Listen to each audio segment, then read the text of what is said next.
আমার মনে হয় যতদিন টাকা পয়সা আমার মনে হয় মরে গেলে চাকরি সঙ্গে যায়, মরে গেলে মন্ত্রিত্ব সঙ্গে যাবে যাবে না, মরে গেলে 50 বিঘা জমি সঙ্গে যাবে যাবে না। এগুলোর দরকার আছে, এগুলোরও টাকা পয়সা মাল সম্পদেরও দরকার আছে। এগুলো মানুষের জীবনে সফলতার মাপকাঠি না। আমাদের এগুলো যদি না হয় তো আমরা চলবো কি করে? মুসলমানকে সবসময় ঝোলালে ঘুরবে না। ইসলামে অর্থ সম্পদ রোজগার করা এটা হারাম নয়, অবশ্যই দরকার আছে। আমি দোয়া করি আল্লাহ আমার ভাইদেরকে আরো বেশি দিক। আমাদের একটা ভাই চাকরিজীবী হোক, একজন উকিল হোক, একজন জজ হোক, একজন মন্ত্রী হোক, একজন এমবিবিএস ডক্টর হোক, 4 জন স্কুলের মাস্টার হোক, সেটা আমার কমের লাভ। ঠিক বলছি না ভুল বলছি? আলহামদুলিল্লাহ আপনাদের কোকন গ্রামের মসজিদটা অনেক বড়, মসজিদটা অনেক বড়। গ্রামের মানুষের মন ভালো যদি না হতো, আপনারা সবাই মিলে যদি সহযোগিতার হাত না বাড়াতেন, এই মসজিদ এত বড় করা সম্ভব হতো না। ঠিক বলছি না ভুল বলছি? আপনারাই করেছেন।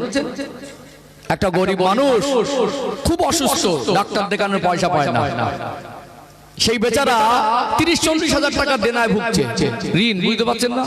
তাকে যদি গিয়ে বলি ভাই মসজিদে ছাদ দেবো বা মসজিদে মার্বেল বসাবো, তোমাকে 30,000 টাকা দিতে হবে, দেবে কোথা থেকে? বলে আমার নিজের 30,000 টাকা দেন, উল্টো আমার দিলে ভালো হয়। বলবে কি বলবে না? এই গ্রামের একটা ভাই যদি বড় ব্যবসায়ী হয়, আল্লাহ তাকে যদি 2-5 কোটি টাকার মালিক করে, 4 জন যদি মাস্টার থাকে, 2 জন যদি ডক্টর থাকে, 1 জন যদি মন্ত্রী থাকে, তাদেরকে যদি বলি মসজিদে একটা মসজিদ হলো আমার গ্রামে, আপনি এই গ্রামের মানুষ, আপনার বাড়ির পাশে গরিব মানুষ, তার ভালো করে খাওয়া হয় না, ওকে তো চাপ দিলে দিতে পারবে না। আল্লাহ আপনাকে অর্থাৎ দিয়েছে, আপনি 30,000 টাকা দেন, দিতে পারবে কি পারবে না? তাহলে যদি আল্লাহ টাকা পয়সা আমার কমকে দেয়, সেটা তো আমাদেরই লাভ হবে, হবে না? সেটা আমাদের লাভ। একটা এতিম বাচ্চা আছে, তার দেখভাল করার দায়িত্ব তার প্রতিবেশী আত্মীয় স্বজনের মধ্যে যারা ধনী, সে যদি অভাবে থাকে, সে যদি খাওয়া না হওয়ার কষ্ট পায়, সে যদি পড়ার কষ্ট পায়, সে যদি লেখাপড়া না শেখে, ওই গ্রামের তার আশেপাশের যারা প্রতিবেশী, তার যারা আত্মীয় স্বজন, আল্লাহর কাছে সেদিন হিসাব দিতে হবে। ধনীরা যারা আছে, একটা মানুষের উপরে টাকা দিলে আল্লাহ যাকাত ফরজ করে, এই যাকাতের টাকার হকদার গরিব, এতিম, অসহায়, অনাথ। আমার কমকে আল্লাহ টাকা দিলে যাকাতের টাকা এতিম বাচ্চা মানুষ হবে, হবে কি হবে না? এই গ্রামে একটা মানুষ যদি অসুস্থ হয়, চিকিৎসার পয়সা না পায়, গ্রামে 10টা ধনী মানুষ থাকলে 2000 করে দিলে তো 20,000 চিকিৎসা করা যাবে কি যাবে না? অর্থ বিরোধী কথা না, ইসলামে অর্থ দরকার আছে। অর্থ আল্লাহ দিক, কিন্তু এগুলো মানুষের জীবনের অর্থটাই সফলতা না। মনে করুন আমি ভীষণ ধনী, আমি একান্ত নামাজ পড়িনি, আমি একটা সুন্নত মানিনি, আমি হারাম হালাল বাদ বিচার করব না, ওই ধনীর পরিচয় আমাকে কবরে ছাড় করে দেবে? ওই ধনীর পরিচয়টা আমাকে জান্নাতে নিয়ে যাবে? যাবে না। মনে করুন একটা অনেক বড় চাকরিজীবী, লোকটা নামাজ পড়ে না, তার পরিবারের পর্দার কথা বলে না, তার সন্তান যাই তাই করে, তার ওই চাকরিটা কি তাকে নাজাত করে দেবে? দেবে না। দেবে কি? দেবে না। মনে করেন লোকটা অনেক সম্মানী, তো অনেক পরিচিত, ওই পরিচিত তো কবরে কাজ হবে না। মানুষ মারা যাবার পরে, রাজা মারা গেলে রাজা যেমন কবর হয়, একজন ভিক্ষুক মারা গেলে ভিক্ষুকের কবরটা তেমন হয় কি হয় না? বেঁচে থাকলে রাজার ফকির মনে হয়, মারা যাবার পরে একজন ধনী মানুষ, একজন মন্ত্রী মানুষ, চাকরিজীবী মানুষ মারা গেলে তার যেমন কাফন হয়, একজন মজদুর, একজন গরিব ভ্যান চালক মানুষ, দিন আনা দিন খাওয়া, ওই মানুষটা মারা গেলে মন্ত্রী আর ধনীর কাফনে আর গরিব মানুষের কাফনে কোনো পার্থক্য থাকে না। আল্লাহ দরবারে সেদিন কে রাজা, কে ফকির, কে মন্ত্রী, কে মস্তান, সেটা বড় কথা নয়। যেদিন আল্লাহ হিসাব নেবেন, আমাদের নামায়ামালটা আল্লাহ দেখবেন। কবর দুনিয়ার রাজা মন্ত্রী চেনে না, ধনী গরিব চিনবে না, কবর শুধু দেখবে আমার আপনার নেক আমল। ও ভাইজানেরা, সোনার মানিক যুবকেরা, আব্বার মায়েরা, অথচ দুনিয়ার মানুষ মান সম্পদকে সফলতা মনে করে, দুনিয়ার মানুষ চাকরি ডিগ্রিকে সফলতা মনে করে, দুনিয়ার মানুষ রাজত্ব ক্ষমতাকে সফলতা মনে করে। মরে যাওয়ার পরে এগুলো কিছুই যেমন সঙ্গে যায় না, এই মাল সম্পদের সফলতাও আমাদের না। যদি আপনাকে বোঝাই, বুঝতে সহজ হয়ে যাবে। আল্লাহ যুগ যুগ ধরে নবী রাসূল পয়গম্বর আলাইহিমুস সালাম দিগকে আমার আল্লাহ এই দুনিয়া জমিনে পাঠিয়েছেন না পাঠায় নাই? ইব্রাহিম আলাইহিস সালামের নাম আপনারা শুনেছেন না শোনেন নাই? যে জামানায় যে সময় কয়েক হাজার বছর আগে আল্লাহ নবী ইব্রাহিম আলাইহিস সালামকে পাঠিয়েছিলেন, সেই জামানায় একটা জালেম বাদশা ছিল যার নাম হলো নমরুদ। যার নাম নমরুদ। নাম শোনেননি? নমরুদ এত সম্পদের মালিক, এত টাকা পয়সার মালিক, রাজত্ব পেয়ে সম্পদ পেয়ে ক্ষমতা পেয়ে দুনিয়া জমিনে নাফরমানি সীমা লঙ্ঘন হয়ে গেল। ক্ষমতা মাল সম্পদ পেয়ে সে মানুষটা একটা সময় বলতে লাগলো আল্লাহর সঙ্গে আমি যুদ্ধ করব। কত বড় নাদান, কত বড় আহমক, কত বড় অমানুষ না হলে এত বড় চরম কথা বলে। আল্লাহ বলেন তামাম কুল কায়নাতের স্রষ্টা, স্রষ্টার সঙ্গে সৃষ্টির কোনোদিন যুদ্ধ হয় না। এত বড় জালেম, আল্লাহ তাকে ক্ষমতা দিলেন, আল্লাহ তাকে রাজত্ব দিলেন, আল্লাহ তাকে দুনিয়ায় সম্মান দিলেন। ওই ক্ষমতা আল্লাহ দেওয়া জিনিস নিয়ে সে বলল আল্লাহর সঙ্গে যুদ্ধ করব। আমার আল্লাহ তাকে সাহিজ করার জন্য পৃথিবীর মানুষের কাছে উদাহরণ বানিয়ে রাখার জন্য একটা নেংড়া মশাকে দিয়ে আমার আল্লাহ তাকে সাহিজ করেছে না করে নাই? কি করেছে? আল্লাহ বলে তুই আমার সঙ্গে যুদ্ধ করবি বলছিস, একটা নেংড়া মশাকে আল্লাহ দিলেন, উঠতে উঠতে ঘুরতে ঘুরতে নাকের ভিতর থেকে চলে গেল মস্তকে। শুধু বলছে আমাকে জুতো মার। কি বলছে? মাথা যতক্ষণ মারি যন্ত্রণা বন্ধ থাকে, আর মার বন্ধ করে দিলে যন্ত্রণা চালু হয়। আল্লাহ বোঝালেন অপদার্থ নাদান, তুই যে রাজত্ব বাদশাহী ক্ষমতা পেয়েছিস, তুই যে মাল সম্পদ পেয়েছিস, ওটা আমার দান। আমি আল্লাহ তোকে দিয়েছি, তুই বাড়াবাড়ি করে মনে করছিস রাজত্বটা আমার, যা কিছু সব আমার মনে করছিস যে এত বড় ক্ষমতা হয়ে গেল। তুই বললি আল্লাহর সঙ্গে যুদ্ধ করব, তুই আমার সঙ্গে কি যুদ্ধ করবি? ছোট্ট একটা মশা, সেটা নেংড়া, বুঝতে পারছেন? সুস্থ না, ওই নেংড়া মশার সঙ্গে তোর বাঙ্গাল হবার ক্ষমতা নিতে আবার আল্লাহর সঙ্গে যুদ্ধ করবি? বলুন তার মাল সম্পদ তাকে নাজাত করে দেবে? আমার কথা কি বুঝতে পারছেন? তার মাল সম্পদ তার কোনো উপকারে আসবে? উপকারে আসবে না। আমরা যে মাল সম্পদ সফলতা মনে করি, আল্লাহ যাকে চাকরি দিয়েছে, ক্ষমতা দিয়েছে, রাজত্ব দিয়েছে, পদ দিয়েছে, সুখ শান্তি দিয়েছে, এটা আল্লাহর দান। কার দান? জোরে বলেন, আল্লাহর দান না? এটা আমি বানানো কথা বলছি না, আল্লাহ বলছেন। দুটো আয়াত তুলে ধরি, পরিষ্কার হয়ে যাবে ইনশাআল্লাহ। ও ভাইরা, সোনার মানিক যুবকেরা, আব্বারা মায়েরা, আল্লাহ পাক বলেন কুলিল্লাহুম্মা মালিকাল মুলকি তুতিল মুলকা মান তাশা ওয়া তানজিউল মুলকা মিম্মান তাশা ওয়া তুইজ্জু মান তাশা ওয়া তুযিল্লু মান তাশা। আল্লাহ পাক বলেন হাবিব আপনি বলুন, আল্লাহ বলেন সর্বভৌম শক্তির অধিকারী আল্লাহ, যাকে ইচ্ছা তাকে রাজত্ব দেন, যাকে ইচ্ছা তার রাজত্ব ছিনিয়ে নেন। আল্লাহ যাকে ইচ্ছা তাকে ইজ্জত দেন, যাকে ইচ্ছা তাকে বেইজ্জতি করেন। বলুন তো রাজত্ব দেওয়ার মালিককে, সম্মান দেওয়ার মালিককে, ছিনিয়ে নেওয়ার মালিককে? মানুষ একটা সময় গিয়ে ক্ষমতা পেয়ে মাল সম্পদ পেয়ে মনে করো আমার, অহংকার করে, মনে করে আমার। আল্লাহ বলে বান্দা, তোমার ক্ষমতা, রাজত্ব, টাকা পয়সা, মাল সম্পদ যেটা তোমার মনে করো, ওটা আমি আল্লাহ তোমাকে দিয়েছি ভালোবেসে পরীক্ষা করার জন্য। যদি আল্লাহ স্মৃতিশক্তি ছিনিয়ে নেয়, মানসিক ভারসাম্যহীন, পাগলা বা পাগলি হয়ে যায়, ওই মানুষটা রাজত্ব পাবে? পাবে? দুনিয়াতে চাকরি পেয়ে, দুনিয়াতে ধনী হয়ে মনে করে আমার কৃতিত্ব। কি মনে করে? আমার কৃতিত্ব। আল্লাহ বলে বান্দা, তোকে যদি চার হাত পা বেঁকিয়ে চুরিয়ে বিছানায় শুয়ে রাখতাম, তুই পাইলট হতে পারতিস, তুই চার চাকা গাড়ি চালাতে পারতিস। দুনিয়ায় কিছু মানুষ আছে আল্লাহ পাঠিয়েছেন, হাত পা বেঁকা দুমড়ানো, উঠে বসতে পারে না। আছে না? নেই? আছে না? আমরা আল্লাহর দয়ায় বেঁচে আছি। যা কিছু আল্লাহ আমাদের দিয়েছে, অভাব দিল ওটা পরীক্ষা, আর মাল সম্পদ দিল ওটা পরীক্ষা। এমনকি আমরা নিঃশ্বাসটা নিচ্ছি, এটা আল্লাহর দান। আমরা যেটা খাচ্ছি ওটাও আল্লাহর দান। জোরে বলেন সুবহানাল্লাহ। ওয়া ইন তাউদ্দু নি'মাতাল্লাহি লা তুহসুহা। আল্লাহ বলছেন আমি আল্লাহ তোমাদেরকে এত বেশি নিয়ামত দিয়েছি, তোমরা গুনে গুনে শেষ করতে পারবে না। আল্লাহ যেদিন ধরবে, আমার মনে করে ক্ষমতাশীল মনে করে চেয়ার কোন দিক থেকে যায় সে নিজে টের পায় না। বেশ কয়েকটা রাষ্ট্রের রাষ্ট্রপ্রধানদের পতন হয়েছে 2-3 বছরের মধ্যে, হয়েছে না? সিরিয়া রাষ্ট্রপ্রধানের পতন হলো, বাংলাদেশের রাষ্ট্রপ্রধানের পতন হলো, নেপালের রাষ্ট্রপ্রধানের পতন হলো, শ্রীলঙ্কা দেউলিয়া হয়ে গেল। কোথায় চলে গেল? পথ খুঁজে পাইনি। আল্লাহর দান, কার দান? কোরআনুল কারীমে 30 নম্বর পারা, সূরার নাম হলো সূরাতুল ফাজর, 15 নম্বর আয়াত। আল্লাহ পাক বলেন, ফাআম্মাল ইনসানু ইযা মাবতালাহু রাব্বুহু ফাআকরামাহু ওয়া নাআমা ফায়াকুলু রাব্বি আকরামান। আমি আল্লাহ মানুষকে পরীক্ষা করার জন্য যখন মাল সম্পদ দেই, মানুষ বলে আল্লাহ আমার প্রতি অনুগ্রহ করেছে। দুনিয়া আল্লাহ যদি কাউকে ধনী বানান, মাল সম্পদ দেন, এটা হলো পরীক্ষা স্বরূপ। অথচ মানুষ মনে করে আল্লাহ আমাকে অনেক কিছু দিয়েছে, অথচ মানুষ মনে করে এগুলো আমার কৃতিত্ব, মানুষ মনে করে এটা আমার সফলতা। কিন্তু আল্লাহ যদি মাল সম্পদ দেন, সেটা হলো পরীক্ষা স্বরূপ, সেটা হলো পরীক্ষা স্বরূপ। আল্লাহ পাক বাদশা সাদ্দাতকে এত বেশি মাল সম্পদ দিয়েছিলেন, নকল জান্নাত বানাতে চেয়েছিল। আল্লাহ পাক কারুনকে, হামানকে অনেক মাল সম্পদ, রাজত্ব, বাদশাহী দিলেন। ফেরাউনের নাম আপনারা শুনেছেন।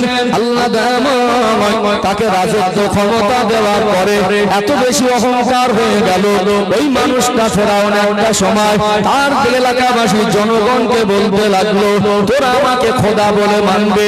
আল্লাহ পাক তার এই আচরণটা কোরআনুল কারীমে বর্ণনা করেছে। ফেরাউন বলল, আনা রাব্বুকুমুল আলা, আমি হলাম তোদের খোদা। সে নিজে খোদা দাবি করেছিল না করে নাই? করেছিল না করে নাই? তার ক্ষমতা, সে নিজেকে খোদা বলে মনে করতে শুরু করলো। তাকে নাজাত দিতে পারবে? রাহুদান না, আল্লাহর কাছে ফিরে যেতে হবে না? আল্লাহ তাকে পানিতে চুবিয়ে মেরে শুকনো মাছের মতো শুটকি করে রেখেছে। ফেরাউনের লাশটা আজও পৃথিবীতে আছে, পচন হবে না, পোকাও খাবে না। ওই দরিয়া ডুবে আল্লাহ পানিতে চুবিয়ে মারলো, মাছে ওকে ছুঁলো না, মাছে ওকে ছুঁয়ে দেখলো না। অভিসম্পদ, আল্লাহ লানত, আল্লাহর আযাবে গ্রেফতার হয়েছে। আল্লাহ তাকে দুনিয়ার মানুষের কাছে নিদর্শন বানিয়ে দিয়েছে। দেখো, তোমরা দুনিয়ায় ক্ষমতাকে পেয়ে মনে করো আমার কৃতিত্ব, সম্পদ পেয়ে মনে করো এটা আমার। অধিকাংশ মানুষের মধ্যে এখন কিছু কিছু মানুষ বলতে বলতে বলে ফেলে, আমার টাকা আমি খাই, আমার রোজগার আমি খাই, আমার ইনকাম আমি খাই। মানুষ বলে তোর বাপের খাই খাই। যারা মুসলমান, যারা ইমানদার, যারা মুমিন কি বলে? আলহামদুলিল্লাহ, আল্লাহ যেটা খাইয়েছে ভালো খাইয়েছে, আল্লাহ নিয়ামত খেয়েছে, আল্লাহর কাছে শুকরিয়া আদায় করতে হয়। আদায় করতে হয় না? অনেকে মনে করে কি আমি খাই, কি মনে করে? রিজিকের মালিক কে? রিজিকের মালিক আল্লাহ। ও ভাইরা, সোনার মানিক যুবকেরা, আব্বার মায়েরা, কোরআনুল কারীমে আমার আল্লাহ বলেন, ওমা মিন দাব্বাতিন ফিল আরদি ইল্লা আলাল্লাহি রিজকুহা। আমি আল্লাহ দুনিয়া যাদেরকে পাঠিয়েছি তাদের রিজকের জিম্মাদারি আমি আল্লাহ নিজে গ্রহণ করেছি। জোরে বলুন সুবহানাল্লাহ। দুনিয়াতে কিছু মানুষ মনে করে আমার রোজগার, আমার ইনকাম, যা খাই আমার কৃতিত্ব, আমার দান, কিন্তু আল্লাহর রিজকের মালিক এটা পৃথিবীর কারোর অস্বীকার করার জায়গা নেই। একটু ব্যাখ্যা দেই, এতে আমাদের ঈমান আমল মজবুত হবে। ও ভাইরা, বাবাজিরা, দুনিয়াতে আমার আল্লাহ তিনি যে আমাদের খাওয়ায়, এটা একটু বুঝিয়ে বলা দরকার আছে না নেই? আছে না? তাহলে অহংকারটা আমাদের ভিতরে আসবে না। আল্লাহ রিজিকের মালিক অস্বীকার করা যাবে? যাবে না। আমরা দীর্ঘদিন ধরে একটা শব্দ শুনি, জলের অপর নাম জীবন। মানে পানি ছাড়া মানুষের জীবন, জীবজন্তুর জীবন। অনেক জীবজন্তুর আছে বা মানুষ আছে পানি ছাড়া বাঁচবে না। এই জন্য আমরা কি বলি? জলের অপর নাম জীবন। এটা তো চপ করে বলে দেয়, কিন্তু জল, পানিটা কার অবদান? ওইটাকে বলবে। আল্লাহ পাক কোরআনুল কারীমের মধ্যে বলেন, ওয়া আনজালা মিনাস সামাই মাআ, আমি আল্লাহ তোমাদের জন্য আসমান থেকে রহমতের পানি বর্ষণ করি। করে বলুন সুবহানাল্লাহ।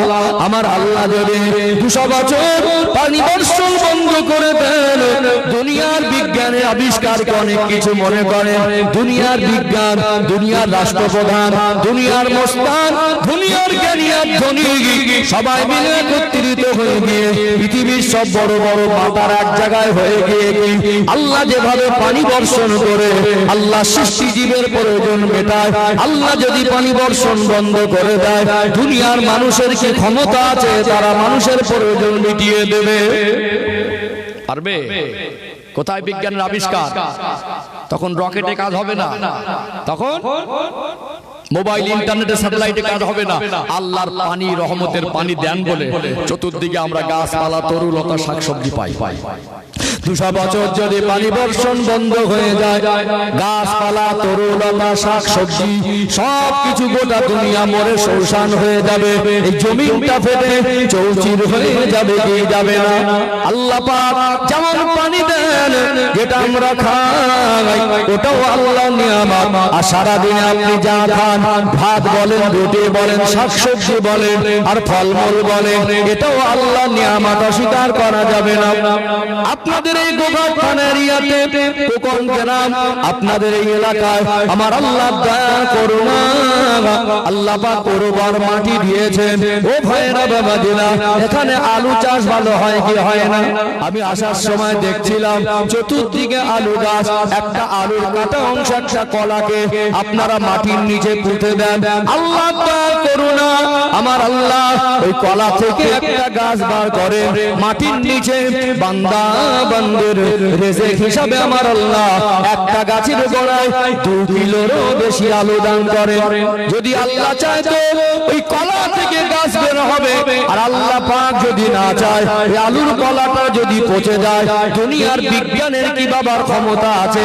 দুনিয়ার মুসলমানদের আর ধনীদের কি বাবার ক্ষমতা আছে ওই পচা আলু থেকে গাছ বার করবে? আছে? ওটা কার দান? একটা ধান ফেলে দেই, একটা 20 পাতা কলা বেরো, একটা ধানের শীষ থেকে আল্লাহ একটা ধানের গোছ দেয়। একটা ধান ফেলেছিলাম, আল্লাহ 20টা ধানের শীষ দেয়। এটা কার দান? ধানটা পচে গেলে দুনিয়ার যত বিজ্ঞান, রাষ্ট্রপ্রধান, ধনী, জ্ঞানী, মোস্তান, ওদেরকে বলুন তো পচা ধান থেকে 20 পাতা বের করে দেখ, ওটা কার দান? তাহলে খাচ্ছি কার অবদান? আল্লাহর অবদান না? কার অবদান? আল্লাহর। অথচ আমরা মনে করি জড়ো করে এক জায়গায় এটা আমার কৃতিত্ব, আমার ইনকাম, আমার কৃতিত্ব, আমি খাচ্ছি। কোনো মত অস্বীকার করা যায় না, আল্লাহর নিয়ামত খাচ্ছি। আল্লাহ পাক এই দুনিয়ায় কত পশু পাখি, জীব জন্তুর মাছ, আল্লাহ পাক এই দুনিয়ায় কত সুস্বাদু ফল আল্লাহ দিয়েছেন না দেন নাই? দুনিয়ায় কিছু ফল আছে তিক্ত, খাওয়া যায় না। আল্লাহ বলে বান্দা, আমি আল্লাহ যদি মনে করতাম পৃথিবীতে যত গাছপালা সব ফলমূলকে তেতো আর তিক্ত করে দিতে পারতাম, তোদের জন্য আমি আল্লাহ কত দয়া করুণা, আপেল দিলাম, ডালিম দিলাম, কলা দিলাম, নাশপাতি দিলাম। আল্লাহ ফলগুলো দিয়েছেন, সুন্দর একটা ছাল দিয়ে প্যাকিং করে দিয়েছেন। যদি পাকা কলায় ছাল না থাকতো, যদি ডালিমে ছবেদায় ছাল না থাকতো, ওটা অল্প সময় পচে ওতে বিভিন্ন রকম পোকা গিয়ে ব্যাকটেরিয়া, জীবাণু তৈরি হতো, ওটা খাদ্যের উপযুক্ত থাকতো না। বলুন তো এই ফলমূল কার দান? আল্লাহ নিয়ামত দান। আল্লাহ বলে বান্দা, আমি আল্লাহ তোমাদেরকে এত বেশি নিয়ামত দিয়েছি গুনে গুনে শেষ করতে পারবে না দুনিয়াতে। তারপরও যদি মনে হয় অনেক মানুষ নাফরমানি করে বলে আমার কৃতিত্ব আমি খাই, কিন্তু অস্বীকার করা যায় না রিজিকের মালিক আল্লাহ।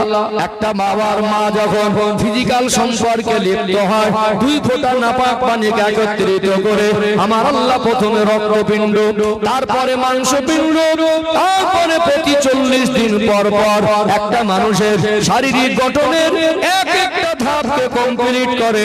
মায়ের গর্ভে একটা বাচ্চা 2.5 মাস 3 মাস যখন থাকে, বাচ্চার হার্টবিট এসে যায়, জান চেসে যায়। ওই বাচ্চাটা অনেক সময় নড়াচড়া করলে মা বুঝতে পারে, তখনও চোখ ফোটে না, তখনও শরীরের সম্পূর্ণ গঠন কমপ্লিট হয় না। আমার আল্লাহ ওই মানুষটাকে একটা মায়ের গর্ভে ছোট একটা বাচ্চাকে কত নিরাপদ জায়গা, কত ব্যাকটেরিয়া জীবাণু মুক্ত জায়গা, সেখানে আমার আল্লাহ তার জন্য যে রিজিকটা দরকার, যতটা পরিমাণ দরকার, মায়ের নারীর সঙ্গে কানেকশন করে আমার আল্লাহ একটা বাচ্চার শরীরের ভিতরে খাদ্যটা পৌঁছে দেয়। জোরে বলুন সুবহানাল্লাহ। কোথায় ছিলে? দুনিয়ার ডাক্তার সেখানে খাবার পৌঁছাতে পারবে? 9 মাস প্লাস বয়সে বাচ্চা দুনিয়া ভূমিষ্ঠ হয়, 9 মাস প্লাস মায়ের গর্ভে থাকে না 9 মাস, অনেক সময় 7 মাসে যদি কোনো কারণবশত বাচ্চাটা ভূমিষ্ঠ হয়, কাঁচের ঘরে রেখে অনেক সময় বাঁচানো যায় না, বাঁচে তো কপাল। সেখানে 4 মাসের বাচ্চা, তার শরীরে চোখ ফুটিনি, পুরো হাত পা 2.5 মাস তখন কমপ্লিট হয়নি, একটা ভ্রূণ তার ভিতর আল্লাহ জান দিয়েছে, ওকে কে খাবার খাওয়াবে? আজকে বলে আমি খাই, সেদিনকে খাইয়েছিল আল্লাহ, খাইয়েছিল না? তাহলে আমরা যা টাকা পয়সা মাল সম্পদ রাজত্ব ক্ষমতা যা কিছু মনে করি আমার আমার আমার, এগুলো কার দান? আমরা খাই, এটা কার দান? অক্সিজেন কার দান? চোখের জ্যোতি কার দান? চলার শক্তি কার দান? বলার শক্তি কার দান? অথচ আমরা আল্লাহর দয়ার করুণায় বেঁচে আছি, অথচ আমরা এগুলোকে আল্লাহ পরীক্ষা স্বরূপ আমাদেরকে দেন, আমরা এগুলোকে পেয়ে মনে করি এটা আমাদের সফলতা। আল্লাহ বলছে ফেরাউনকে দেখো, তোমার থেকে ওর মাল সম্পদ বেশি। সাদ্দাতকে দেখো, তোমার থেকে ওর মাল সম্পদ বেশি। নমরুদকে দেখো, সে মনে করলো যে আমি আল্লাহর সঙ্গে যুদ্ধ করব, নিজেকে মনে করলো আমার এটাই আমার জীবনের সফলতা। কোথায় গেল তারা? আল্লাহ নবীর সাহাবী হযরতে বেলাল রাদিয়াল্লাহু আনহুর নাম আপনারা শুনেছেন না শোনেন নাই? সবাই বলেন শুনেছেন না শোনেন নাই? 1400 বছর পার হয়ে গেল, তিনি এই দুনিয়া জমিন থেকে বিদায় নিয়েছেন। আমরা সরাসরি তানাকে দেখি নাই, কোনদিন তানার সঙ্গে কথা বলার সুযোগ হয় না। তানার কথা মনে পড়লে, তানার কথাগুলো শুনলে হৃদয়টা বিগলিত হয়ে চোখ থেকে পানি আসে কি আসে না? কি ছিল তানার? আমার আপনার নামে যদি 1 শতক বা 1 বিঘে জমি থাকে, মনে মনে হয় আমি 1 বিঘে জমির মালিক। ব্যাংক অ্যাকাউন্ট তার নামে ছিল না, 1 শতক জমি তার নামে ছিল না। আপনার পকেটে যদি এখন 10 টাকাও পাওয়া যায়, ওই 10টা টাকা নিয়ে কখন আপনার মনে হয় আমি তো এই মুহূর্তে কমের উপরে 10টা টাকারও মালিক? ব্যক্তিগতভাবে তিনি 1 টাকারও মালিক ছিলেন না। পশু হাটে যাবেন, গরু ছাগল বেড়ে বিক্রি হয়। আজ থেকে 1400 বছর আগে মক্কা মদিনার জমিনে সেই সময় কৃতদাস গোলাম পয়সার বিনিময়ে মানুষ কেনা বেচা হতো। তানাকে হাতে দড়ি বেঁধে মানুষ বাজারে বিক্রি করে দিত, আর অন্য মানুষ তার কাজ কাম করানোর জন্য পয়সার বিনিময়ে কৃতদাস গোলামকে নিয়ে যেত। যার নামে 1 শতক জমি নেই, যার কোনো ব্যাংক অ্যাকাউন্ট নেই, যার চেহারা সৌন্দর্য নেই, লোকটা এত গরিব, কৃতদাস গোলাম আমার আল্লাহকে আল্লাহ বলে মেনে নিলেন, নবীকে নবী বলে মেনে নিলেন। মন মর্জি চলতেন না, আল্লাহ যেভাবে চলতে বলেছেন, নবী যেভাবে চলতে বলেছেন সেইভাবে জীবন যাপন করলেন। ইসলাম আনার পরে, ইসলামের ভিতর আসার পরে, ঈমান আনার পরে তাকে কঠিন পরীক্ষা দিতে হয়েছে। পৃথিবীর মানুষকে তিনি মেসেজ দিয়ে বুঝিয়েছিলেন, আমি বেলাল, আমার জান আমার কাছে যত দামি মনে হয়, তার থেকে আমার আল্লাহ আমার কাছে অনেক দামি মনে হয়।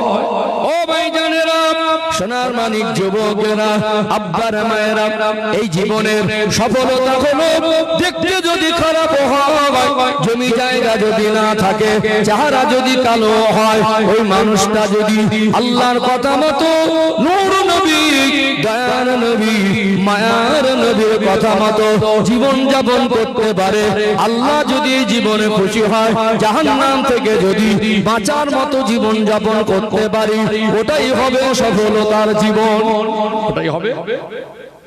আপনার টাকা পয়সা হলেও আপনাকে দিনের পথে থাকতে হবে, ইসলামের আদেশ নিষেধ মানতে হবে, আল্লাহ এবং রাসূলের কথা মানতে হবে, তবেই সফলতা। সফলতার জন্য যে গাড়ি বাড়ি দরকার না, মাল সম্পদ দরকার না।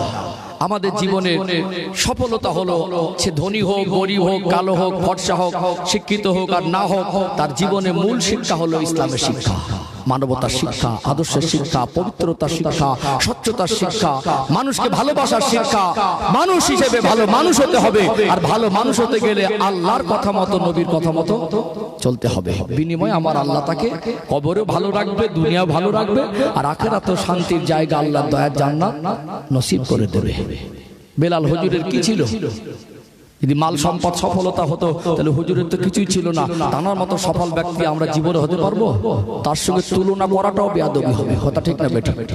ওই মানুষটা জমিন থেকে হাঁটতেন আর তানার পায়ের আওয়াজটা আল্লাহ পাকের দয়া জান্নাতে শোনা যেত। জোরে বলুন সুবহানাল্লাহ।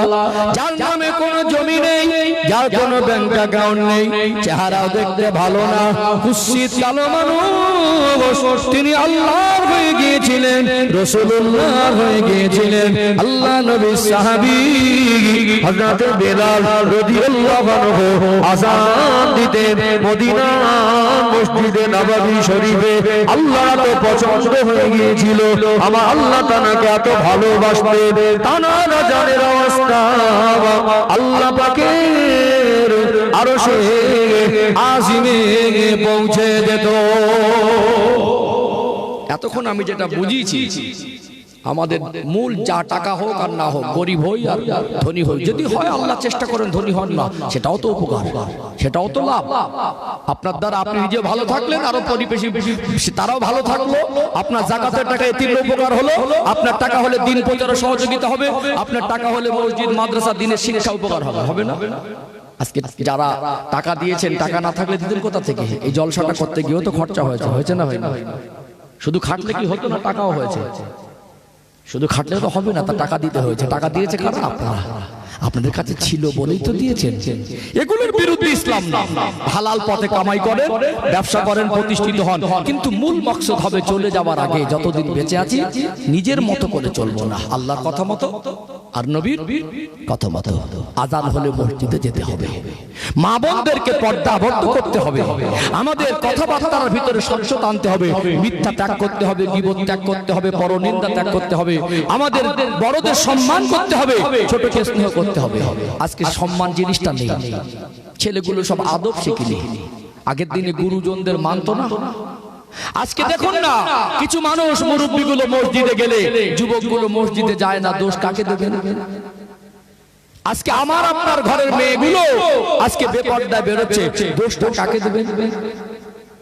আজকে দেখুন, এই যে এটা হচ্ছে মানে 2025 সালের শেষ তারিখ, কি তারিখ? আপনারা খুব সুন্দর একটা দিন বেছে নিয়েছেন। এই দিনে, এই রাতে, আগামী কাল কত জায়গায় পাপ করার জন্য আগাম প্রস্তুতি নিয়েছে লোক, ভালো কাজ করার জন্য, হজে যাওয়ার জন্য প্রস্তুতি নেয়, নামাজ দাঁড়ানোর জন্য ওযু করে প্রস্তুতি নেয়, অনেক মানুষ মসজিদ হবে দান করার জন্য প্রস্তুতি নেয়, গরিবকে সাহায্য করার জন্য প্রস্তুতি নেয়। আমাদের ঘরে কিছু সন্তানরা তারা 2-4 দিন আগে থেকে প্রিপারেশন প্রস্তুতি নিয়েছে, 31st নাইট পালন করবে। সোশ্যাল মিডিয়ায় সব যারা ভাইরা ফেসবুক চালায় দেখেছেন, ওইসব বোম ফাটাবে, বাজি ফাটাবে, ডিজে ভাড়া করা হয়ে গেছে, বুকিং করা হয়ে গেছে, মদ কেনা হয়ে গেছে, পিকনিক করতে যাবে ছেলে মেয়ে একসঙ্গে। পিকনিকের নামে সেখানে নাচ গান, সেখানে বেহায়াপনা, সেখানে মদপান, সেখানে অন্যের হাত ধরে টানাটানি। এগুলো কি আমাদের ঘরের সন্তানদের জন্য হারাম না হালাল? ঠাকুরদান, ওটা কারা যাচ্ছে? এরা আমাদের ছেলেরা, আমাদের ভাইরা। কেন যাচ্ছে? দোষ কাকে দেবেন? গার্জেন ভালো না, কি ভালো না? বাবা মা ভালো না, বাবা মা দায়িত্বশীল না। সত্যিকারে যদি একজন বাবা আর মা দায়িত্ববান হয়, নিজের জীবন পবিত্র করবে, আল্লাহর পথে রাখবে, তাদের সন্তানগুলোকে আল্লাহর পথে রাখবে। ঠিক বললাম না ভুল বললাম? আমি ঠিক এই জায়গাটা এনেছি, এবার আগে বাড়বো ইনশাআল্লাহ। আমরা আমাদের জীবনের সফলতাটা বুঝতে পেরেছি, আমি বোঝানোর চেষ্টা করি, ঠিক তো নাকি? চোখ বন্ধ হয়ে গেলে ওই কবরস্থান, চোখ বন্ধ হয়ে গেলে কবরস্থান। এবার আমাদের কি করেছি হিসাবটা, প্রাথমিক একটা হিসাব। যদি আমল ভালো হয় তো কবরে থার পাবো, ওটা প্রাথমিক হিসাব। চুলচেরাচের হিসাবটা বিচারের ময়দানে হবে। আমল যদি ভালো হয় তো মুনকার নাকির ফারিস্তার 3টে প্রশ্নের জবাব আল্লাহ আপনাকে তৌফিক দেবে, দিয়ে দেবা, দিয়ে দিলে কবর জগৎটা জান্নাতের টুকরা হবে। আর আমল যদি ভালো না হয়, আল্লাহ পাক যতদিন না কিয়ামত দেবেন, ওই কবর জগতে মুনকার নাকিরের সালামের, মুনকার নাকিরের প্রশ্নের 3টে উত্তর আপনার মুখ থেকে বের হবে না। মান রব্বুকা, তোমার রবকে যখন আপনাকে জিজ্ঞাসা করা হবে, আপনি যদি আপনার জিন্দেগিটা আমার রবের হুকুম মতো পরিচালনা করেন, সারা জীবন যদি রবের হুকুমের উপর টিকে থাকেন, আল্লাহ আপনার জবান খুলে দেবে, আপনি বলে দেবেন রব্বি আল্লাহ, আমার রব হলো আল্লাহ। আমার দিনুকা, তোমার দিন কি? যদি ওই রকম মানে মানে আতশবাজি ফাটায় 31st নাইট নাম করে রাতের বেলা বেরিয়ে মদ খায়, ওখানে পার্টি দিয়ে ডিজে বাজায়, কাল মানে 1 জানুয়ারি হ্যাপি নিউ ইয়ার উপলক্ষ করে সেখানে কি পিকনিকের নাম করে ছেলে মেয়ে যদি বেহাপনা কাজ করে, ওটা কি দিনের পথে থাকা হলো? একটু হ্যাঁ দেন না, দিনের পথে থাকা হলো? যখন মুনকার নাকি জিজ্ঞাসা করবে আমার দিনুকা, তোমার দিন কি, ও বেরোবে কি করে? ও তো দিন বুঝতনি, তো দিন বোঝেনি, ও তো দিন বোঝেনি, ও তো বুঝেছে নাচ গান, বুঝেছে ও তো বিহাপনা, বুঝেছে গেম, বুঝেছে ফেসবুক, বুঝেছে ও ছাটকার ইসলাম নেই, কথা ইসলাম নেই, চলা ইসলাম নেই, বলা ইসলাম নেই। কবরে গেলে কি মুখটা এমনি খুলে যাবে? কথা বুঝতে পারছেন না? আমার নবী ও কা, তোমার নবীকে মা কুনতা তাকুনু ফি হাজার রাজুল, একটা রাত এসেছে আল্লাহর হাবিবের ওই পূর্ণিমার চাঁদের মতো চমকানো চেহারাটা সামনে ধরে বলা হবে, বলছে এই ব্যক্তিকে কি তুমি চেনো? এই ব্যক্তি সম্পর্কে তোমার ধারণা কি? আফসোস কিছু মানুষ আমার রাসূলের চেহারা দেখে বলবে হাই হাত আল্লাহ আদ্রি, আমি তো জানি না ইনিকে, আমি তো জানি না ইনিকে। কত বড় হতভাগা! এর জন্য রাসূলকে কবরে চিনতে গেলে আমাদেরকে সুন্নাতে সাজতে হবে। ঠিক বলছি না ভুল বলছি? এই হৃদয়ে নবীর ভালোবাসা জায়গা দিতে হবে।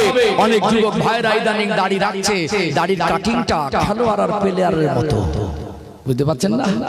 দেখেছে, অসুবিধা নেই, এই দিকটা চেচে চেচে কেটে কেটে দিয়ে এখানে এক খামচা একটু বড়, মানুষকে বোঝালেন রাখতে পারি, তো নবীর ভালোবাসায় না, ওটা অন্যের অনুসরণ। ঠিক বললাম না ভুল বললাম? নবীর সুন্নাত দাড়িটা রেখে দেন, নবীর সুন্নাতের আদর্শগুলো মেনে নেন, চলায় বলায় আদর্শে আখলাকে চরিত্রের নবীর সুন্নাত দরকার। যে তার হৃদয় নবীর ভালোবাসা জায়গা দিয়েছে, যে নবীর সুন্নাত নিয়ে কবরে যাবে, আমার আপনার নূর নবীর চেহারা দেখার সাথে সাথে চিনতে পেরে যাবে। জোরে বলুন সুবহানাল্লাহ। তার জবান থেকে বেরিয়ে যাবে হাজা সাইয়্যিদুনা মুহাম্মাদুর রাসূলুল্লাহ সাল্লাল্লাহু আলাইহি সাল্লাম। জোরে বলুন সুবহানাল্লাহ। আল্লাহর ফেরেশতারা যখন এই তিনটে প্রশ্নের উত্তর পেয়ে যাবে, আল্লাহ বলবেন ফেরেশতারা আমার বান্দা আমার দিনের পথেই ছিল, ওকে তোমরা ছেড়ে দাও। কথা বুঝতে পারছেন না? এই জন্য সম্মানিত ভাইরা, আমাদেরকে আমাদের সন্তানদের জন্য দায়িত্ব নিতে হবে। আমরাও ভালো হব আর সন্তানদেরকেও ভালো করব। আমরা শুধু ভালো হয়ে ছেড়ে দিলে হবে না, আমরা নয় মরে গেলাম, তারপরে সন্তানরা দিনের পথে আসবে কি করে? আমাদের সেই পথ দেখে দিতে হবে। ছোট থেকে তাদেরকে যেভাবে মানুষ করব সেইভাবে মানুষ হবে। ও ভাইজানেরা, সোনার মানিক যুবকেরা, আব্বারা মায়েরা, এই জন্য আমার আল্লাহ কোরআনুল কারীমের সূরা তাহরিমের 6 নম্বর আয়াত, এই 6 নম্বর আয়াতে আল্লাহ পাক জানিয়ে দেন ইয়া আইয়ুহাল্লাযীনা আমানু কু আনফুসাকুম ওয়া আহলিকুম নারা, হে আমার বিশ্বাসী বান্দা বান্দীরা, জাহান্নামের আগুন থেকে নিজে বাঁচো আর আহাল পরিবার বর্গকে বাঁচাও। নিজে যেমন ভালো হতে হবে, নিজের সন্তানদেরকে জাহান্নামের আগুন থেকে বাঁচানোর জন্য ছোট থেকে তাদেরকে শিক্ষা দিতে হবে। আদবের শিক্ষা, সুন্নাতের শিক্ষা, ইসলামের শিক্ষা যদি না দেন, ওই সন্তানের দ্বারা দুনিয়ায় আপনি অপমান অপদস্থ হবেন, ওই সন্তানের দ্বারা দুনিয়ায় ঠকবেন, খাটিয়ায় শুয়ে পড়ে কাফন পরেও ঠকবেন, কবরে গিয়ে ঠকবেন, আর আখিরাতেও ঠকে যাবেন। ওই সন্তানকে যদি দিনের পথে প্রতিষ্ঠিত করেন, সন্তানের দ্বারা দুনিয়ায় লাভবান হবেন, মরণের পরে লাভবান হবেন, কবরে লাভবান হবেন, আর আখিরাতে আমার আল্লাহ ওই সন্তানের দ্বারা আপনাকে তার জান্নাত নসিব করে দিতে পারে। জোরে বলুন সুবহানাল্লাহ। দুনিয়া যদি সন্তানের হক আদায় না করি, দুনিয়া ঠকতে হবে, হবে না? একটা ছেলে যদি চুরি করে ধরা পড়ে, ওই শুধু চোর হলো না, চোরের বাপটারও পরিচয় হলো। আপনি সেদিন কি হবে? চোরের বাপ। আপনাকে লোক কি চিনবে? আপনার ছেলে যদি মদ খায়, গ্রামের মানুষ শুধু মদখোরটাকে চিনবে না, আপনাকে চিনবে মদখোরের বাপ হিসাবে, মদখোরের মা হিসাবে। ঠিক বললাম না ভুল বললাম? তাহলে দুনিয়ায় যদি সন্তান ভালো না হয়, সে যদি অপকর্ম করে, খারাপ কাজ করে, খুন খারাপি করে, জুলুম অত্যাচার করে, নেশাভান করে, জেনা ব্যভিচার করে, শুধু তার বদনাম হয় না, সাথে সাথে তার পরিবারের মান সম্মানটাও যায়। বড় ভাই লজ্জিত হয়, বাবা লজ্জিত হয়, মা লজ্জিত হয়, গার্জেনটা লজ্জিত হয়। হয় কি হয় না? একটা দ্বিতীয় একটা মানুষ মরণের সময় সন্তানগুলোকে যদি দিনের শিক্ষা না দেন, ওই সন্তানগুলোর দ্বারা মরণের সময় একটা মানুষকে শান্তিতে মরতেও দেয় না। কি দেয় না? শান্তিতে মরতেও দেয় না। কথাটা বলেছি মনে হয় একটু বেকা লাগছে, সদা করে বুঝিয়ে দেবো ইনশাল্লাহ। তারপরে আমি তার আগে একটা কথা বলি, আমাদের সন্তানদেরকে শুধু খাওয়ানোটাই আমাদের দায়িত্ব কি গো? পোশাক দেওয়াটাই কি আমাদের দায়িত্ব? অসুস্থ হলে চিকিৎসা করি, এটা তো কেউ বলে না তুমি পারবো না। খিদে লাগলে খাবার দেই, কই বলে না তো পারবো না। বাচ্চার মুখে খাবার তুলে দেওয়ার জন্য বাবা তার জীবনের শেষ নিঃশ্বাস পর্যন্ত পরিশ্রম করে কি করে না? আমাদের যারা ছেলে মেয়ে, আমরা কি 20 বছর বয়স হওয়ার আগে তাদের ইনকাম খাওয়ার আশা কেউ করি? মেয়ে যদি হয়তো ইনকাম খাওয়ার প্রশ্ন আসে না, ওকে ভালো করে লেখাপড়া শিখিয়ে ভালো মানুষ করে এমন একটা ভালো জায়গায় বিবাহ দেবো, বাকি জীবন যেন সুখে থাকে, এটাই তো আশা। আর ছেলে যদি হয়, ও এখন খাটার বয়স হয়নি, আব্বা একটু ছেলেটা বড়, চল না বাবা একটু মাঠে। হয়তো আপনার আলুর কাজ, দুপুর বেলা ছেলেটা স্কুলে পড়াশোনা করে, খাটাখাটির অভ্যাস নেই, আপনি দেখলেন ছেলেটা কিছুক্ষণ কাজ করে ঘেমে গেল, আব্বা হিসেবে মনটা নরম হয়ে যায়, কচি তুই বাড়ি যা, আমি যাচ্ছি, হয় না? হয় না? বাড়ি যা। আপনি আপনার সন্তানের ইনকাম খাবেন 20 বছর আগে, আশা করে না? ছেলেটা বড় হবে, লেখাপড়া শিখবে, প্রতিষ্ঠিত হবে, সমাজে পরিচিত হবে, আমার গর্ব করা সন্তান হবে, না এলাকার যত মানুষ দেখবে বলবে ওটা অমুক লোকের ছেলে, তবেই তো বাবা মা স্বপ্ন পূরণ হবে, এটাই তো আশা করি কি করি না? 20 বছর একটা ছেলে কতটা খাবার খায় জানেন? একটা মেয়ে হিসাব করেননি কোনোদিন? আমি একটু হিসাব করে দেবো, একটু হালকা করে হিসাব করে দেই। কোনদিন তো হিসাব করেননি, একটু হালকা করে হিসাব করে দেই। একটা বাচ্চার 50 টাকা 3 বেলা খাওয়া হবে, একটা মানুষের হবে না।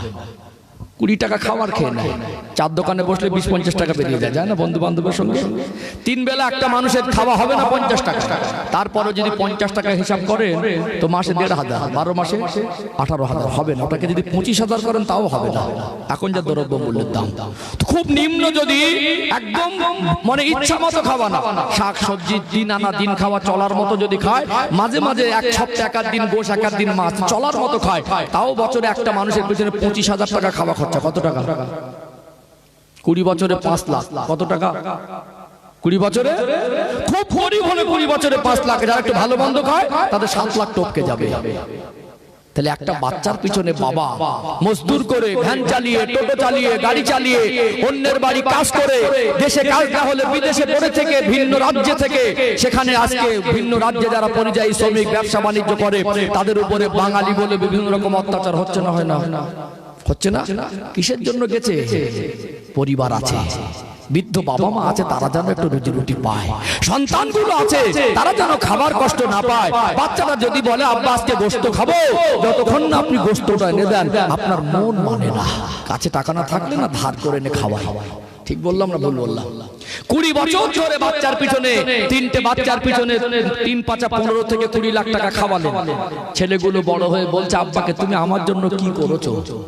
বেয়াদব, নাদান, আদব শিখলে না, বাবাকে প্রশ্ন করছে তুমি আমার জন্য কি করেছো? তোমার বাবার হালটা দেখেছো? কত রক্ত পানি করে, কত হাজার ফোঁটা ঘাম জমিনে পড়েছে। জমিন সেদিন সাক্ষী দেবে সন্তানদের মানুষ করার জন্য হাজার হাজার ফোঁটা ঘাম গুলো 20 বছরের জমিনে পড়ে আছে। আছে না নেই? একটা মানুষ রাজমিস্ত্রি জোগাড়ে কাজ করতে গিয়ে 50 কিলো সিমেন্টের বস্তাগুলো মাথায় নিয়ে 1 তলা থেকে 2 তলা, ওটা কষ্ট বেশি না কম? বাবাগুলো কষ্ট করে বাড়ি ফেরে গেঞ্জি নিংড়ালে মনে হয় টপ টপ করে ঘাম বের হবে। ছেলেটা বলছে তুমি আমার জন্য কি করেছো? আর সেই বাবা, তিনি একটা সময় বাচ্চা অসুস্থ ছিল, তার পেটে ক্ষুধা ছিল, খাবার সময় পায়নি। যখনই শুনেছে সন্তান অসুস্থ, ওই অবস্থায় হসপিটালে ছুটেছে, কাছে টাকা ছিল ধার করেছে তোমার জন্য। এখন ছেলেগুলো বলে আমার জন্য কি করেছো? বলে না? সেই বাবা যখন আর আগের মতো শক্তি নেই, খাটাখাটনি করতে পারে না, ইনকাম করার ক্ষমতা নেই, এখন এই ছেলের মানে সন্তানের কাছে, ছেলের কাছে, বৌমার কাছে আজকে বাবা মা সব বোঝা হয়ে গেছে। কি হয়ে গেছে? কি হয়ে গেছে? বোঝা হয়ে দাঁড়িয়েছে। 200 টাকা চাওয়ার অধিকার আছে না নেই? আব্বা ছেলের কাছে 200 টাকা চাওয়ার অধিকার আছে না নেই? তুমি 20 লাখ টাকা 3টে ভাই বোন খেয়ে বসে আছো 20 বছরে, তোমার বাবার ইনকাম। আজকে 3টে ছেলে মেয়ে একটা মাকে ভাত দিতে পারছে না। একটা বাবা 3টে ছেলেকে মানুষ করেছে, কোনোদিন বলিনি তোদের খেতে দিতে পারবো না। আর 3টে ছেলে লজ্জা বলে কিছু নেই, বাবাকে ভাত দিতে পারছে না, ঠেলাঠেলি করছে। ও দেখেন আমি দেখবো কেন? ও দেয় না আমি দেবো কেন? লজ্জা কোথায় রাখবেন? তোমার ওই বাবা তিনটে ছেলেকে তো কোনোদিন বলিনি যে তোদের খেতে দিতে পারবো না, আর তোমরা তিনজন মিলে একটা মানুষকে দিতে পারছো না। আজকে ছেলেগুলো সব অসহায় হয়ে পড়েছে, আব্বা 200 টাকা চাইছে, ওই 200 টাকাটা দিলে বাড়ি স্ত্রীর সঙ্গে ঝগড়া হচ্ছে।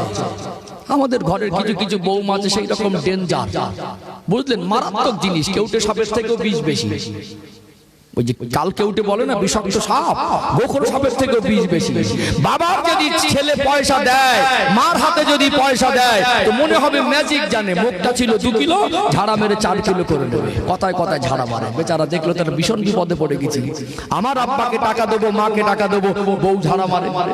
এখন আব্বা চেয়েছে, ছেলেটা বোঝে দিতে হবে, এখন দেখছে চেয়েছে তো 200 টাকা, আমি যদি আমার স্ত্রীকে লুকিয়ে দেই তাহলে স্ত্রী কি বলবে, মনে মনে করবে যে 2000 টাকা দিয়েছে। ওর থেকে বাবা সামনাসামনি ওর হাত করেই দেই, ঝগড়া যাতে না হয়, স্ত্রীর ভয়ে, ঝগড়া করার ভয়ে স্ত্রীর হাত মারপাত দিচ্ছে যে 200 টাকাটা আমার আব্বাকে সকালবেলা দিও। বৌমাটা হাতে করে নিয়ে টাকাটা মনে মনে করছে, বুড়ো আর বুড়ি যে কবে মরবে সব সময় টাকা টাকা করে, এমন ভাব দেখাবে যেন বাপের বাড়ি থেকে এনে দিচ্ছে। ঠিক বলছি না ভুল বলছি? আছে না অধিকার নেই? অধিকার নেই? ওই বাপের বাড়ি থেকে যখন শ্বশুর শাশুড়ি আসে, ছেলেটাকে 2000 টাকার বাজার করে, তখন তো বুক ফাটে না? শালি আর ভাগরা ভাই যখন আসে, তোমার বোন আর বোনাই যখন আসে, তখন যখন ছেলেটা বাজার করে 1500 টাকা, ওই তোমার তো বুক ফাটে না? ওদের খাওয়ার আপত্তি নেই, বাবা মাকেও দেখার দরকার আছে না নেই? আজ এত ওয়াজ করেও কি ভাত দিচ্ছে সবাই? আজ 3টে 4টে ছেলে থাকার পরেও কি আব্বাগুলো খুব সুখে আছে? এ দোষ সব সন্তানের না। আপনি এইবারে গিয়ে বদদোয়া করবেন, এ দোষ সব সন্তানের না। ছোট থেকে ওকে খাইয়েছেন 20 লাখ টাকা, 3টে বাচ্চাকে, কিন্তু দিনের শিক্ষাটুকু দেন। ওকে যদি ভালো মানুষের মতো মানুষ করতেন, আব্বার মুখের উপরে তর্ক করা তো দূরের কথা, চোখের দিকে চেয়ে কথা বলতে গেলে ওর মুখ ফেটে যেত। ঠিক বললাম না ভুল বললাম? ওকে যেরকম ভাবে মানুষ করছে সেইভাবে মানুষ হয়েছে। ওই মেয়েটাকে বাবা মা খাইয়েছে, ওকে ভালো মানুষ করিনি। ওকে যদি ভালো মানুষ করতো, শ্বশুরকে বাবার মতো মনে করতো, তার স্বামী পয়সা দিলে হিংসা করতো না। এই দোষটা তো সব ওদের না, বাবা মারও দোষ আছে না?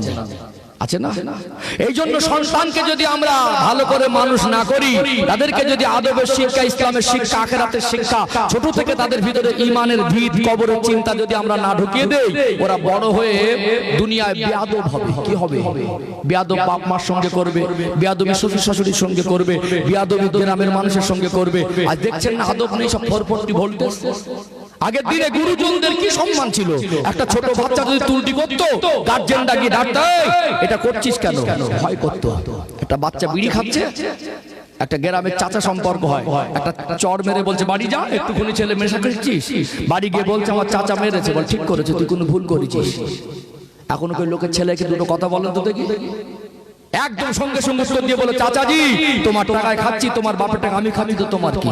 ওই কোন একটা ছেলেকে আপনি শাসন করতে জানতো, বাড়ি উঠে চলে আসবে, আমার ছেলে যা করুক আমি বুঝবো, তুমি শাসন করো। সেদিন কি আর আছে?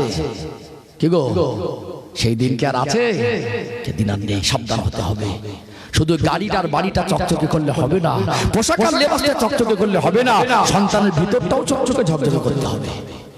ওদের আসল জীবন, একটা মানুষের আসল জীবনের সফলতা হলো তার চরিত্রকে পবিত্র করা, তার ভিতরে সুন্নাত, তার ভিতরে আদব, তার ভিতরে ঈমান, তার ভিতরে আমল, তার ভিতরে আখিরাত, তার ভিতরে কবরের চিন্তা, তার হৃদয়ের ভিতরে আল্লাহ এবং রাসূলের মহব্বতটা ছোট থেকে বাবা মাকে দায়িত্ব নিয়ে শিখিয়ে দেওয়া দরকার আছে না নেই? আছে না?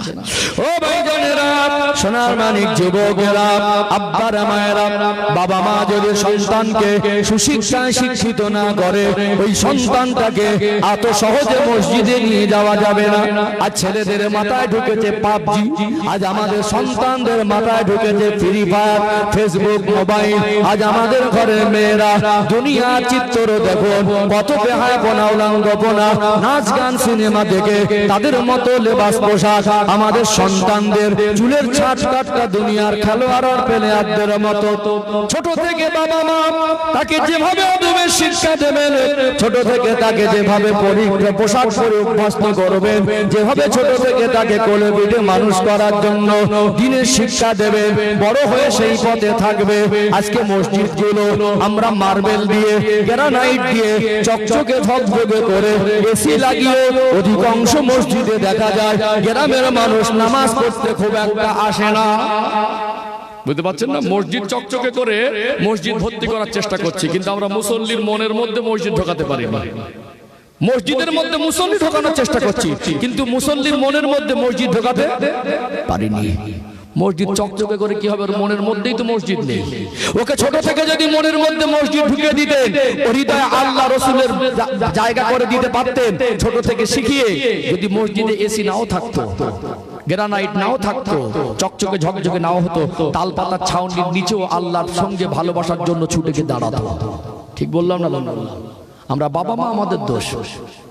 ও ভাইজানেরা, সোনার মানিক যুবকেরা, আব্বারা মায়েরা, খুব বেশি লম্বা সময় নেব না, শুধু একটা কথা বলে দেই, সন্তানকে যদি দিনের শিক্ষা না দেন, একটা বাবার মা ওই সন্তানকে ভালোভাবে মরতেও দেয় না।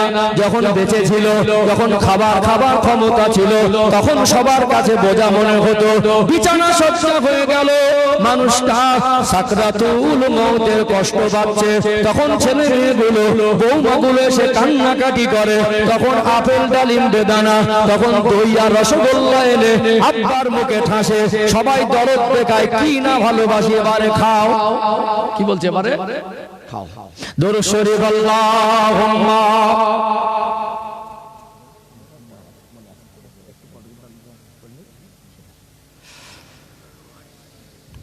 জোরে জোরে পড়েন না। আল্লাহুম্মা সাল্লি আলা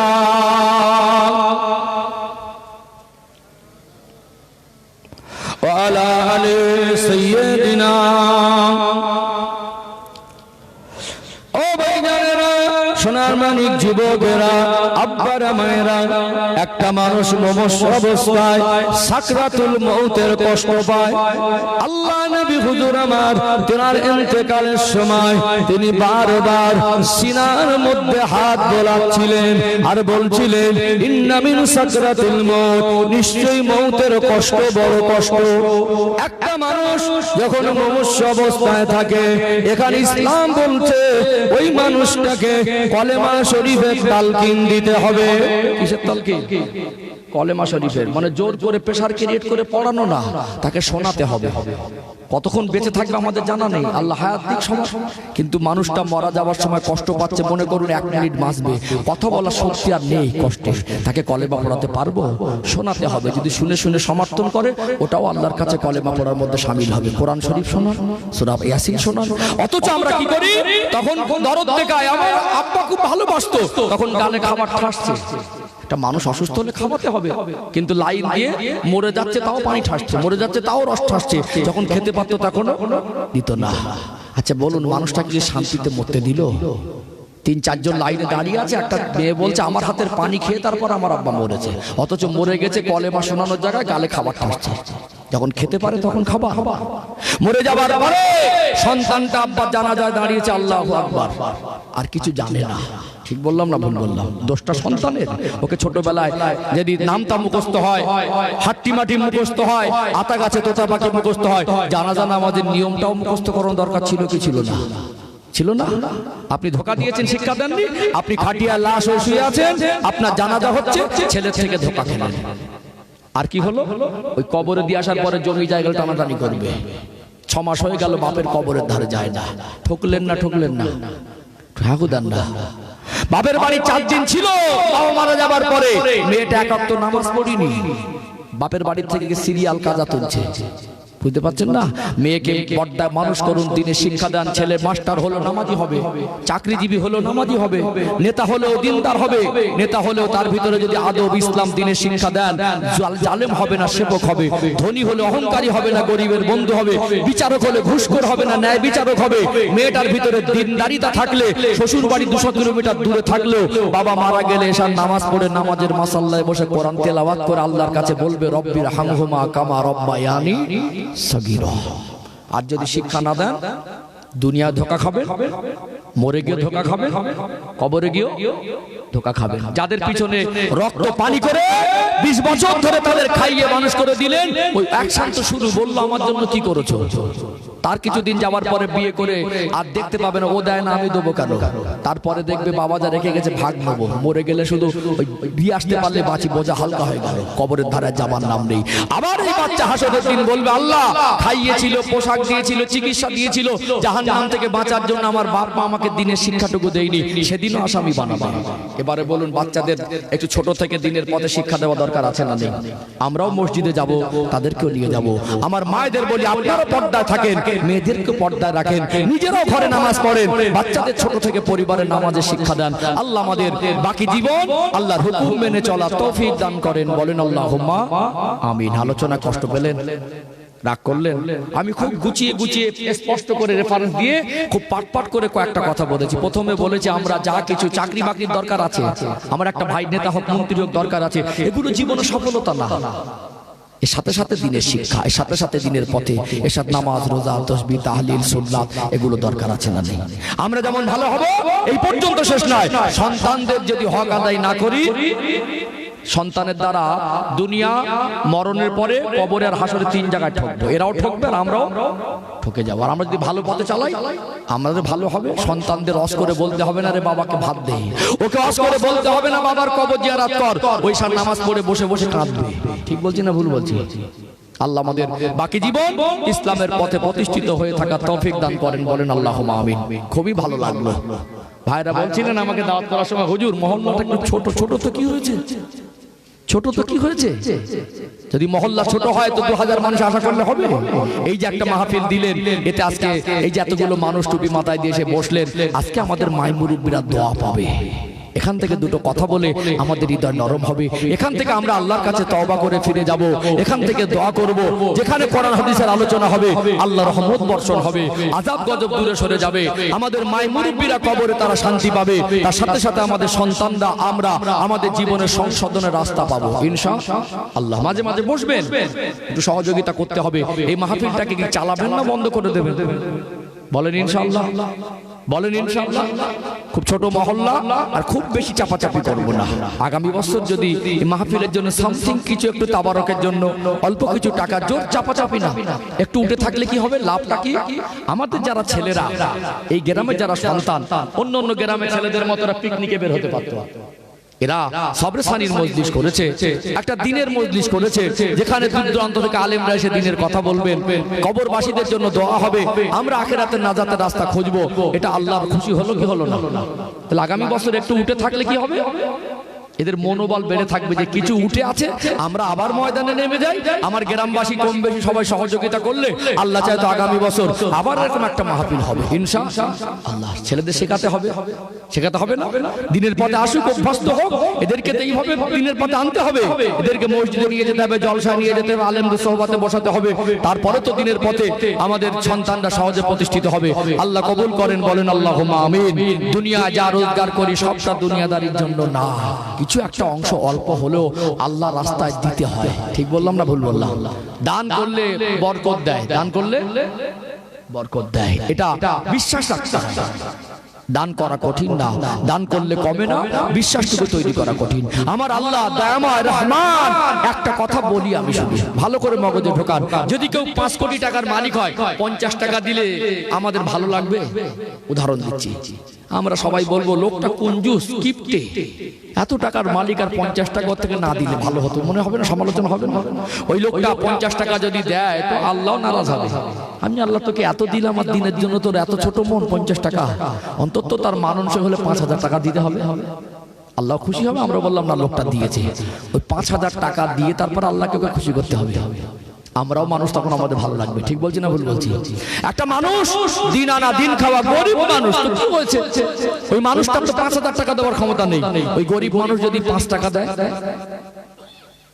বুঝতে পারছেন? তাহলে একটা মানুষ 5 কোটি টাকার মালিক, সে 5000 টাকা দিয়ে বা 50,000 টাকা দিয়ে আল্লাহকে খুশি করলো। আপনি গরিব, আপনি 5 টাকা দিলে সে আল্লাহকেই খুশি পেলেন।